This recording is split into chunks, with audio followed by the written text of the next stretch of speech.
ناظرین السلام علیکم ورحمۃ اللہ وبرکاتہ۔ ماہ مبارک رمضان کی ڈھیروں مبارکبادیں آپ حضرات کی خدمت میں۔ اللہ رب العزت کی بارگاہ میں دست بدعا ہیں کہ پروردگار ہم سب کی عبادتوں کو شرف قبولیت عنایت فرمائے۔ وہ خدا کتنا مہربان ہے جس نے ہمیں پھر یہ توفیق عطا فرمائی کہ ہم آپ کی خدمت میں ایک بار پھر زینبیہ چینل کا خصوصی پروگرام میزبانی خدا لے کر حاضر ہیں۔ جی ہاں، یقیناً یہ وہ پروگرام ہے جس کا آپ کو بڑی شدت کے ساتھ انتظار رہتا ہے۔ آپ سوالات پوچھتے ہیں اور آپ کے مسائل کا حل کوئی نہ کوئی عالم دین پیش کرتا ہے۔ آج آپ کے سوالات ہوں گے اور مسائل کے حل کے لیے ہم نے مہمان کے طور پر گزارش کی ہے، دعوت دی ہے حجت الاسلام والمسلمین علی جناب مولانا سید روح ظفر صاحب قبلہ کو۔ مولانا موصوف ہمارے اسٹوڈیو میں اس وقت تشریف فرما ہے۔ آئیے ہم اپنی طرف سے اور آپ سب کی طرف سے مولانا کا زینبیہ چینل کے اس خصوصی پروگرام میزبانی خدا میں استقبال کرتے ہیں۔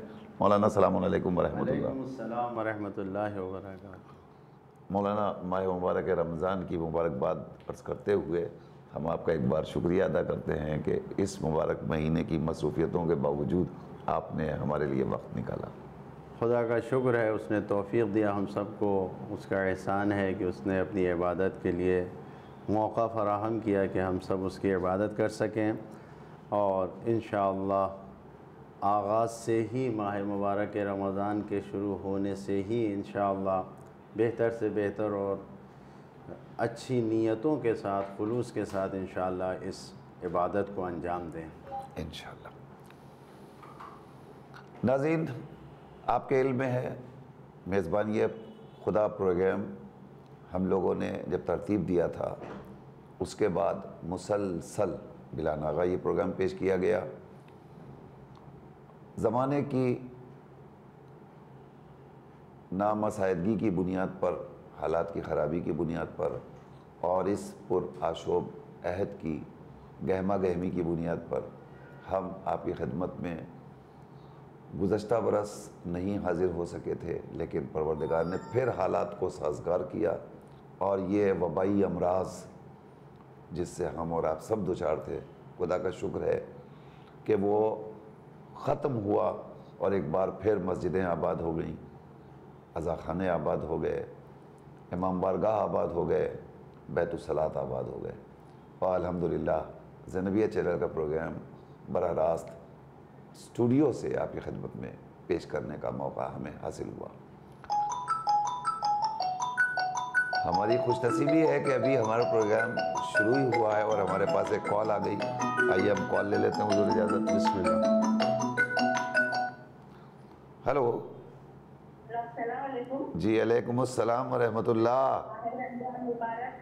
جی آپ کو بھی بہت بہت مبارک ہو، اللہ صحت کے ساتھ رکھے انشاءاللہ۔ اچھا، میرا سوال یہ تھا جی کہ آج دوسرا روزہ ہے اور میں قرآن پڑھ رہی ہوں دوسرا سپارہ، جی اور میری اسلامی کلاس سے مجھے فون آیا کہ آپ کو دوسرا پارہ پڑھنا ہے، تو یہ پارہ مجھے 2 بار پڑھنا پڑے گا یا ایک ہی بار پڑھا تو چلے گا؟ اچھا، دوسرا پارہ آپ ایک بار پڑھ چکی؟ ہاں جی، مطلب چالو ہے دوسرا پارہ جی مجھے دوسرا میسج آ گیا کہ آپ کو دوسرا پڑھنا پڑے گا، تو ابھی میں یہ 2 بار پڑھوں یا ایک بار پڑھوں تو چلے گا؟ ٹھیک، بہتر ہے۔ میں جان سکتا ہوں آپ کہاں سے کال کر رہی ہیں؟ میں باندرا سے بول رہی ہوں، سکینہ بنجوانی۔ بہتر بہتر بہتر ہے، بہت شکریہ۔ ابھی مولانا آپ کو جواب دیں گے، آپ دیکھتی رہی پروگرام۔ خدا حافظ۔ دوسرا سوال بعد میں پوچھتی ہوں۔ بہتر بہتر۔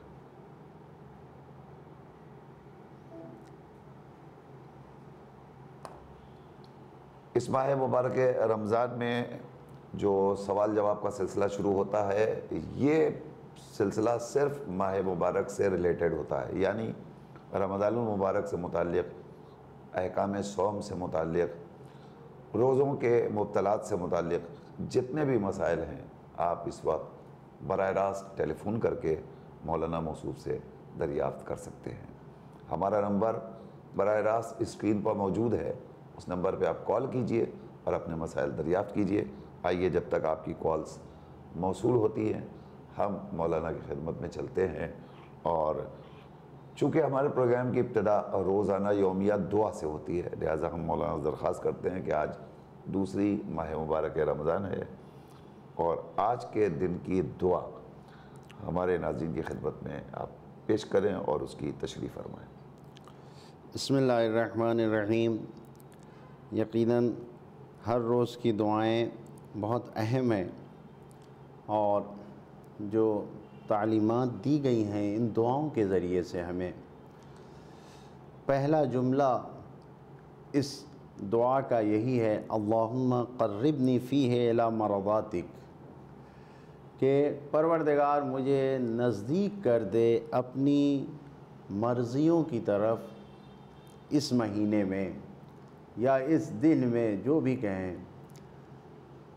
ہر روز کی دعا ہر دن سے بھی مخصوص ہے اور پورے مہینے کے لیے بھی ہے کہ خدایا مجھے قریب کر دے اپنی مرضیوں کی طرف۔ یقیناً ماہ مبارک رمضان ہے، ہمیشہ انسان کو یہ سوچنا چاہیے کہ جو بھی قدم بڑھائے وہ خداوند عالم کو راضی رکھنے کے لیے، لیکن انسان کا ارادہ اپنی جگہ پہ ہوتا ہے۔ اس ارادے کے ساتھ ساتھ اگر خداوند عالم کی طرف سے توفیق مل جائے، اگر خداوند عالم خود ہم کو آمادہ کر دے تو اس کا درجہ اور بلند ہو جاتا ہے۔ لہٰذا ہم خدا سے مطالبہ کر رہے ہیں، خدا سے یہ چاہ رہے ہیں، اور ایسا وہ عطا کرنے والا ہے، دینے والا ہے کہ وہ ناراض نہیں ہوتا ہے۔ جتنا زیادہ انسان گر کر گڑ گڑا کر مانگے اتنا ہی بھلا وہ عطا کرنے والا ہے۔ جتنی زیادہ بار، یہ انسانوں کا مزاج ہے کہ ایک بار دو بار کوئی آیا تو انسان تنگ ہو جاتا ہے اور پھر کیا بار بار لیکن یہ خداوند عالم کی بارگاہ میں جتنا زیادہ انسان جائے اتنا زیادہ۔ تو اب یہاں پر جو اس جملے میں کہا گیا، یہی کہا گیا ہے کہ قربنی فیہ الی مرضاتک، یعنی خود خدا تو مجھے نزدیک کر دے اپنی مرضی کی طرف، خدا کو راضی رکھنے کے لیے، خدا کو مرضی کے لیے۔ وجنبنی من سخطک و نقماتک، اور اس میں محفوظ رکھ، مجھے بچا دے، محفوظ رکھ کس چیز سے؟ جو تیری ناراضگی ہو سکتی ہے، جو تجھ سے تو ناراض ہو جائے گا، جو کچھ بھی۔ خداوند عالم نے انسان کو آزاد بنایا ہے، تو اس آزادی کا مطلب یہ نہیں ہے کہ نافرمان ہو جائے، سرکش ہو جائے۔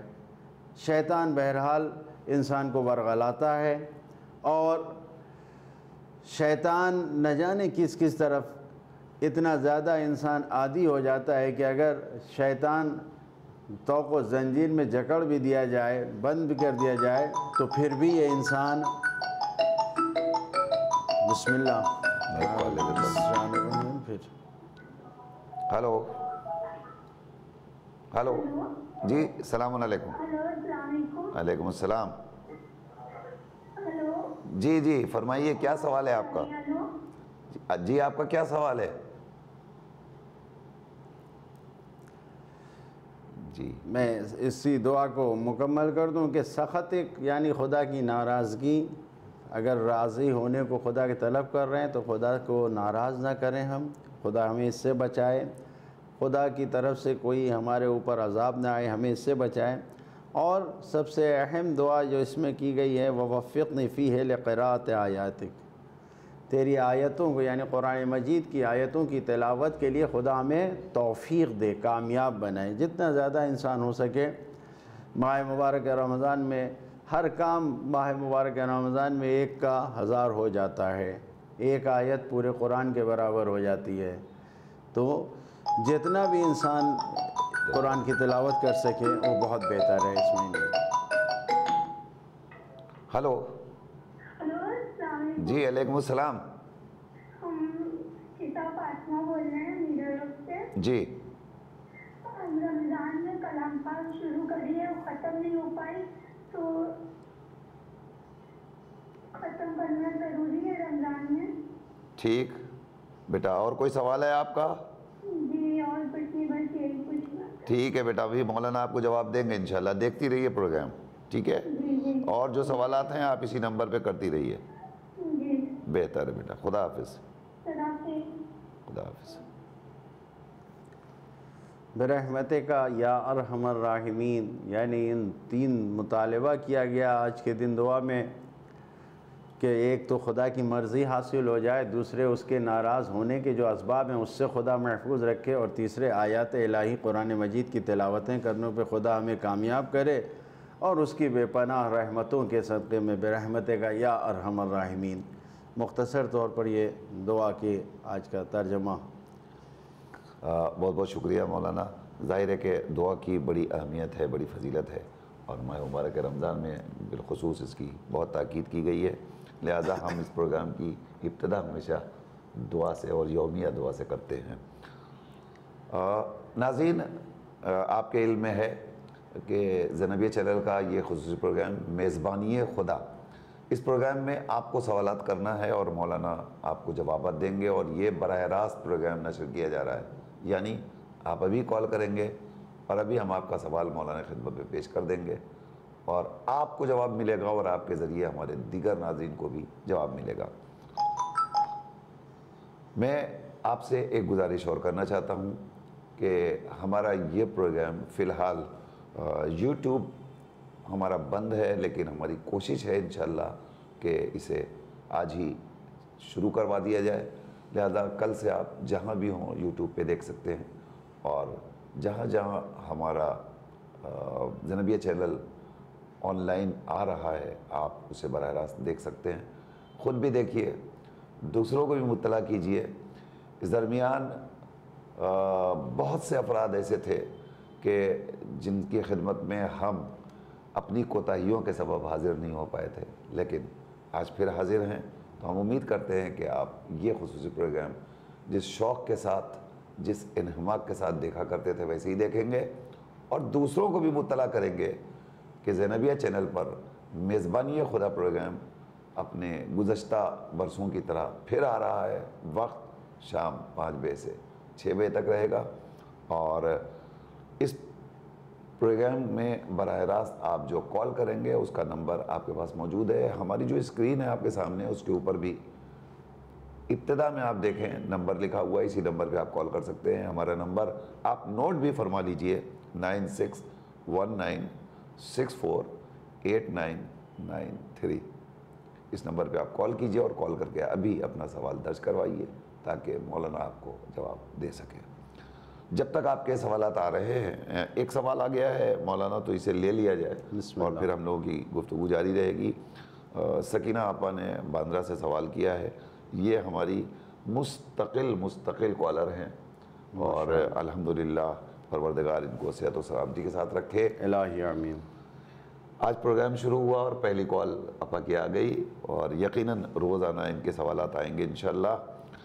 انہوں نے سوال کیا ہے کہ میں تلاوت کر رہی تھی، دوسرا پارہ میں پڑھ رہی تھی اور اچھا خاصا میں پڑھ چکی تھی، اس درمیان اسلامک کلاسز سے میرے پاس فون آیا کہ آپ دوسرا پارہ پڑھ دیے، کیا مجھے دوبارہ دوسرا پارہ پڑھنا پڑے گا، یا جو میں پڑھ رہی ہوں اسی کو کنٹینیو کر کے اس میں شامل کر سکتی ہوں؟ بالکل، اگر آپ 2 جگہ پر بخشنے کا ارادہ رکھتی ہیں، کلاس کے لیے الگ بخشا جائے گا کسی کو، اور جو آپ پڑھ رہی ہوں کسی اور کے لیے بخشنا چاہتی ہیں تو 2 بار پڑھنا پڑے گا۔ لیکن اگر آپ نے جو اپنی تلاوت رکھی وہ صرف ماہ مبارک کی عادی نارمل تلاوت کے لیے آپ پڑھ رہی تھیں کہ ماہ مبارک ہے اور آج کے دن کی دعا میں بھی کہا گیا کہ تلاوت قرآن کیا جائے، اس کے لیے کامیاب، تو آپ پڑھ رہی تھیں، تو آپ اس کو کلاس کے لیے بھی جوڑ سکتی ہیں، اور اسی ایک ہی بار میں کافی ہوگا۔ یہ نیت کے اوپر ہے کہ 2 بار بخشنا ہے یا 1 بار۔ اگر 2 بار بخشنا ہے تو 2 بار پڑھنا پڑے گا، اگر 1 بار بخشنا ہے تو 1 ہی بار پڑھ دیں گے، دونوں جگہ کے لیے کافی ہو جائے گا۔ اگر اس میں کوئی شرط نہیں ہے، کوئی شرط نہیں ہے اگر، تو 1 ہی بار کافی ہے۔ لیکن اگر آپ پڑھ رہی ہیں اپنے لیے اور سامنے والے نے کہہ دیا کہ نہیں آپ کو ہمارے لیے الگ سے پڑھنا پڑے گا، ہاں، اگر یہ کنڈیشن لگا دی تو ان کو 2 بار پڑھنا پڑے گا۔ ورنہ انہوں نے اگر کہا کہ آپ دوسرا پارہ پڑھ لیجئے اور آپ نے پڑھ رہی تھی، آپ نے کہہ دیا میں نے پڑھ لیا، ہاں تو کافی ہے، کافی ہے انشاءاللہ۔ بہت شکریہ۔ دیکھے تو کوئی ماہ مبارک کی برکتیں، دیکھے تو کوئی ماہ مبارک کی برکتیں، ہم پر خدائے پاک بڑا مہربان ہے۔ اس ماہ میں ہمیں یہ سعادت ہوئی نصیب، ہم مہمان ہیں تو خدا میزبان ہے۔ سبحان اللہ۔ یقیناً یہ شرف، یہ برکت، یہ سعادت ہر ایک کو میسر نہیں آتی۔ اگر کوئی کسی بڑی شخصیت کے ہاں مہمان بن کر جاتا ہے تو بہت فخر محسوس کرتا ہے۔ دنیاوی بڑی ہستی اور شخصیتوں کے بارگاہ میں اگر جائے کوئی تو وہ ڈھڈورا پیٹتا ہے کہ آج ہم وہ فلاں نے بلایا تھا، ہم فلاں کے مہمان تھے۔ اس سے بڑی کوئی بارگاہ نہیں ہے، اور اس مہینے میں پروردگار اپنے بندوں کو اپنا مہمان بنا رہا ہے، وہ خود میزبانی کے فرائض انجام دے رہا ہے۔ ظاہر ہے کہ اس سے بڑی سعادت اور کچھ ہو ہی نہیں سکتی۔ مولانا یہ میزبانی اور مہمانی کا جو فلسفہ ہے، میں چاہتا ہوں کہ اس کے حوالے سے تھوڑی سی آپ روشنی ضرور ڈالیے۔ کیا مہمان کے مراتب ہیں اور کیا درجات ہیں؟ یقیناً مہمان کے مراتب و درجات ہونے سے بڑھ کے سب سے پہلے یہ کہ اللہ کے رسول نے اعلان کیا ہے دعیتم فیہ الی ضیافۃ اللہ، کہ اس میں تمام مومنین کو یہ دعوت دی گئی ہے، بلایا گیا ہے، یعنی تمہیں مدعو کیے گئے ہو کس چیز کے لیے؟ الی ضیافۃ اللہ، اللہ کی مہمانی کے لیے۔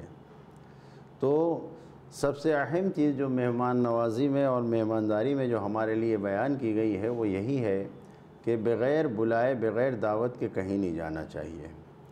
اگر انسان اپنی چنانچہ ہمارے چھٹے امام سے یہ روایت ہے کہ اگر تم کسی جگہ بغیر دعوت کے گئے، اگر تمہیں بلایا نہیں گیا اور تم اس جگہ پر چلے گئے اور وہاں پر تمہاری بے عزتی ہو رہی ہے یا تمہاری وہاں پر عزت نہیں ہو رہی ہے، تو کسی اور کو تم ملامت نہ کرو، کسی اور کی، بلکہ خود کی ملامت کرو کہ کیوں گئے بغیر بلائے ہوئے۔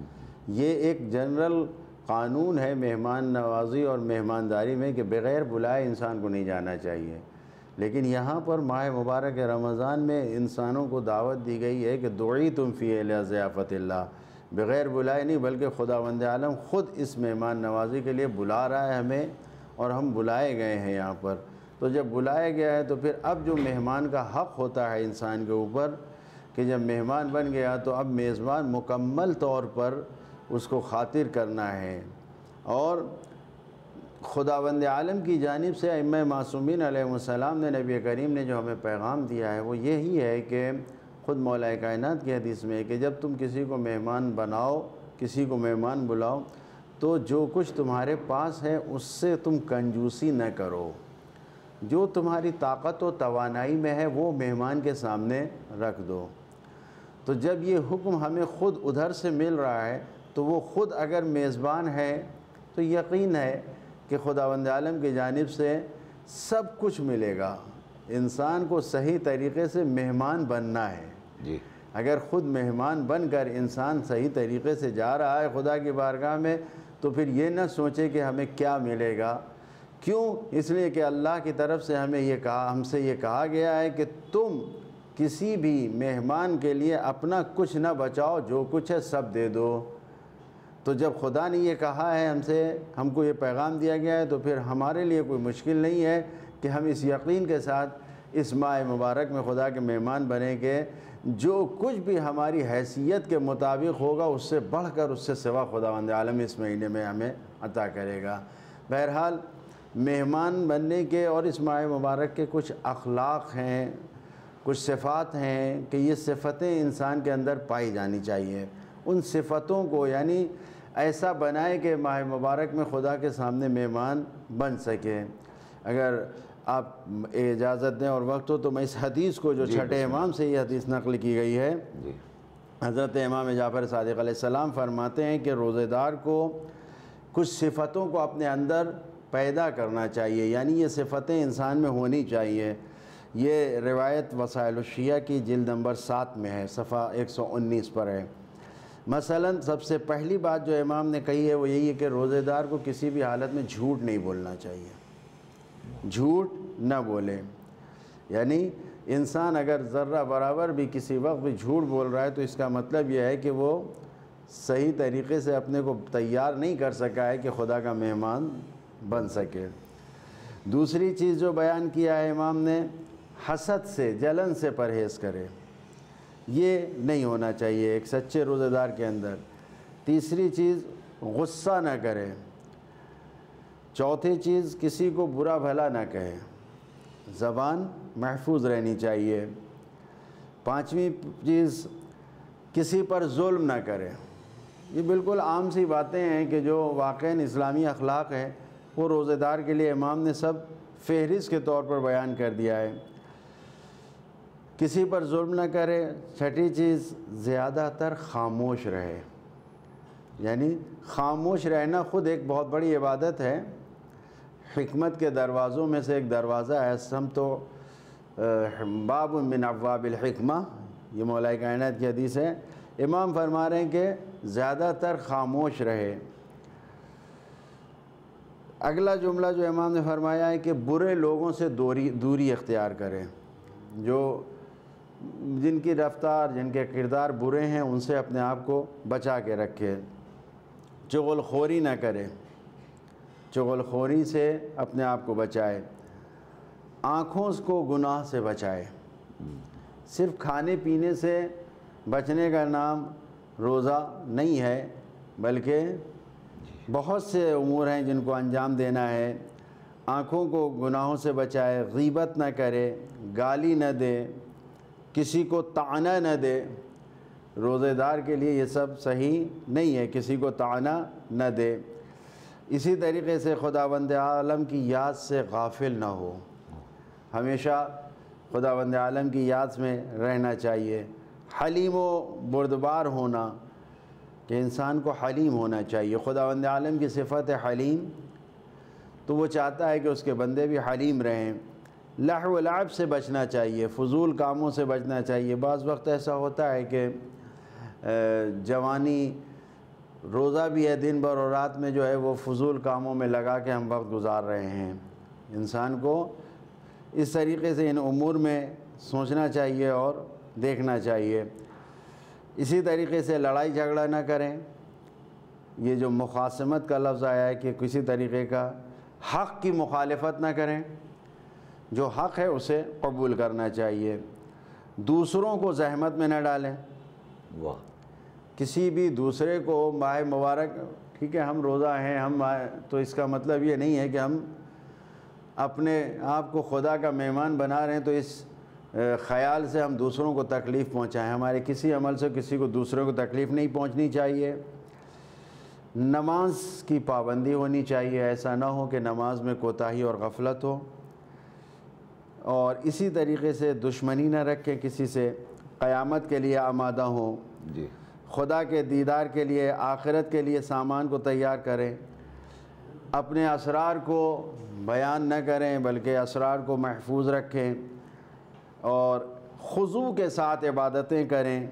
اپنے دل کو یاد خدا سے بھریں، اپنے بدن کو نجس اور حرام سے بچائیں، اور خدا کا خوف اس امید سے رکھیں کہ خداوند عالم دیکھنے والا ہے۔ یہ تقریباً 15-16 چیزیں تھیں کہ جو ایک روزے دار کے اخلاق کے طور پر ہمارے امام نے بیان کیا ہے۔ تو بہرحال بہت عام سی چیزیں ہیں، کوئی مشکل چیز نہیں ہے، لیکن ماہ مبارک کا آغاز ہوا ہے۔ اسی آغاز میں یہ حدیث ہم کو امام کی جانب سے مل گئی ہے، لہٰذا اس حدیث کو ہم تحفے کے طور پر اپنے پاس محفوظ رکھیں، اور یہ عام سے کام جو ہیں بہرحال جو اخلاق اسلامی ہے اس کی رعایت کریں، سچے روزے دار بنیں گے اور خدا کی بارگاہ میں بہترین عبادتوں کے ساتھ حاضر ہوں گے۔ ایک کال لے لیتے ہیں۔ بسم اللہ۔ ہلو ہلو، آپ کی آواز نہیں آ رہی ہے، آپ دوبارہ کال کریں پلیز۔ ناظرین، چونکہ ابھی ہمارا یہ پروگرام شروع ہوا ہے اور ممکن ہے کہ سسٹم کی خرابی ہو، ممکن ہے کہ کنیکشن میں پرابلمس ہو، لیکن ہم امید کرتے ہیں کہ ہم بہتر سے بہتر طریقے سے آپ کی خدمت انجام دیں گے اور آپ کے مسائل انشاءاللہ ہم تک آتے رہیں گے اور مولانا یوں ہی آپ کو جواب دیتے رہیں گے۔ جیسا کہ ابھی آپ نے دیکھا کہ مولانا سے سوال کیا گیا تھا، مولانا نے جواب دیا، اور جواب کے بعد جو باتیں بیان کی ہیں وہ باتیں یقیناً اس ماہ مبارک رمضان میں بہت ہی مستحسن ہیں، اور ہمارے لیے بہت ہی کار فرما ہے، بہت ضروری ہیں، جسے ہمیں اپنے دلوں میں اتارنا چاہیے۔ ہم عام طور پہ روزہ رکھنے کا مطلب یہ سمجھتے ہیں کہ ہم کو بھوکا رہنا چاہیے، ہمیں پیاسا رہنا چاہیے، کچھ کھانا پینا نہیں چاہیے، اور اس طریقے سے ہم نے دن گزار دیا تو ہم نے سمجھ لیا کہ ہم نے روزہ رکھ لیا۔ لیکن مولانا نے جو باتیں بیان کی ہیں معصومین کی حدیث کی روشنی میں، کہ اگر ہم کسی کا حق غصب کر رہے ہیں، حق تلفی کر رہے ہیں، تو بھی ہمارا روزہ صحیح نہیں ہے۔ اگر ہم جھوٹ بول رہے ہیں تو بھی روزہ صحیح نہیں ہے۔ اگر ہم غلط نگاہ کسی طرف ڈال رہے ہیں تو بھی روزہ صحیح نہیں ہے۔ اگر ہم کسی کی دل آزاری کر رہے ہیں تو بھی روزہ صحیح نہیں ہے۔ غیبت، حسد، منافقت وغیرہ وغیرہ یہ ساری چیزیں اگر ہمارے دلوں میں پائی جاتی ہیں تو بھی روزہ صحیح نہیں ہے۔ تو ان ساری چیزوں کو دور کر کے اخلاص کے ساتھ اگر ہم بارگاہ رب العزت میں حاضری دیں تو یقیناً یہ ہمارا روزہ بھی ہوگا، اور پھر پروردگار ایسے ہی لوگوں کو اپنا مہمان بنانے کے لیے آمادہ اور تیار ہے۔ تو ہم چاہتے ہیں اگر کہ ہم اس کے دسترخوان پر بیٹھنے کی سعادت حاصل کر سکیں تو ہمیں اسی اعتبار سے روزہ رکھنا چاہیے۔ مولانا، ایک کبھی کبھی لوگوں کے ذہن میں یہ سوال پیدا ہوتا ہے، اور ایک سوال ابھی بچی نے کیا ہے، ہماری قصہ سلمہ نے میرا روڈ سے سوال کیا ہے کہ ہم قرآن مجید ماہ مبارک رمضان میں شروع کرتے ہیں تو کیا ضروری ہے کہ اسے ماہ مبارک رمضان میں ختم بھی کیا جائے؟ بہت سے افراد قرآن اس لیے نہیں شروع کرتے ہیں کہ ہم ختم نہیں کر پائیں گے، ہم آہستہ آہستہ پڑھتے ہیں، دھیرے دھیرے پڑھتے ہیں، تو ظاہر ہے کہ ایسی صورت میں ختم نہیں ہو پائے گا، تو ختم نہ ہونے کے خوف سے شروع ہی نہیں کیا جاتا ہے۔ تو اس سلسلے میں آپ وضاحت فرما دیں، شریعت کا کیا حکم ہے؟ شریعت کا کوئی ایسا حکم نہیں ہے کہ جس میں یہ کہا گیا ہو کہ جب قرآن شروع کرو تو پورا کرو، نہیں۔ ایک آیت پڑھ لیا انسان نے، روایت میں ہم سے یہ کہا گیا کہ ایک آیت کی تلاوت اگر کیا تو پورے قرآن کے برابر ہے، تو اس کا مطلب یہ ہے کہ انسان ایک آیت بھی پڑھ سکتا ہے، بس کافی ہے۔ تو جتنا قرآن پڑھ سکیں، جتنا، ضروری نہیں ہے کہ پورا قرآن ختم کریں۔ ہو سکتا ہے کہ کوئی ایسا ہو کہ جو صرف 30ویں پارے کی چھوٹی چھوٹی آیتیں، سورہ جو ہے اس کو ہی پڑھ پاتا ہو دیکھ کر، وہی یاد ہے، اسی کو دیکھ کے پڑھ سکتا ہو، وہی پڑھے، کافی ہے۔ جتنا زیادہ انسان قرآن کو دیکھ کر پڑھے گا اتنا زیادہ اسے ثواب ملے گا۔ اب اس میں یہ شرط نہیں ہے کہ تیز تیز پڑھ کر ختم کیا جائے، نہیں، ختم کریں گے تو بہت اچھا ہے، بہت بہتر ہے، لیکن اگر ختم نہیں ہوتا ہے تو اس میں کوئی حرج نہیں ہے، کوئی مشکل نہیں ہے۔ لہٰذا اگر کسی کے ذہن میں یہ خیال آتا ہے کہ ہم قرآن اگر شروع کریں گے تو ختم نہیں ہوگا تو پھر یہ خدا نہ کردہ گناہ ہوگا یا عذاب ہوگا، ایسا کچھ نہیں ہے۔ جتنا قرآن آپ پڑھیں گے اتنے کا ہی آپ کو ثواب ملے گا، اور خدا تو بڑھا کے دینے والا ہے۔ لہٰذا جتنی آیتیں پڑھیں اتنے کا ثواب ہے۔ ہمارے گھر میں خدا سب کو سلامت رکھے، اگر کسی کی موت ہو جاتی ہے تو کوئی پورا قرآن نہیں پڑھ پا رہا ہے، ایک سورہ یاسین پڑھ کے ہدیہ کر دیا، ایک سورہ حمد پڑھ کے ہدیہ کر دیا، اسی کا ثواب کافی ہے۔ لہٰذا اس میں کوئی حرج نہیں ہے کہ جتنا پڑھ لے جائیں کافی ہے۔ بہت بہت شکریہ۔ قصہ بیٹا مولانا نے جواب دے دیا۔ ایسی کوئی شرط نہیں ہے کہ آپ قرآن شروع کریں تو ماہ مبارک میں ختم کرنا بھی ضروری ہے، نہیں، بلکہ حکم ہے کہ آپ قرآن مجید کی تلاوت کیجئے اس مہینے میں، اور زیادہ سے زیادہ کیجئے، جتنا پڑھ سکتے ہیں اتنا پڑھیے۔ اگر ختم ہو گیا تو ویل اینڈ گڈ، اگر نہیں ختم ہوا تو بھی آپ کو پڑھنے کا ثواب ملے گا، اور جتنا پڑھیں گے اتنا ثواب ملے گا۔ بلکہ ماہ مبارک رمضان میں پروردگار ایک آیت پر ایک قرآن کے ختم کا ثواب دیتا ہے۔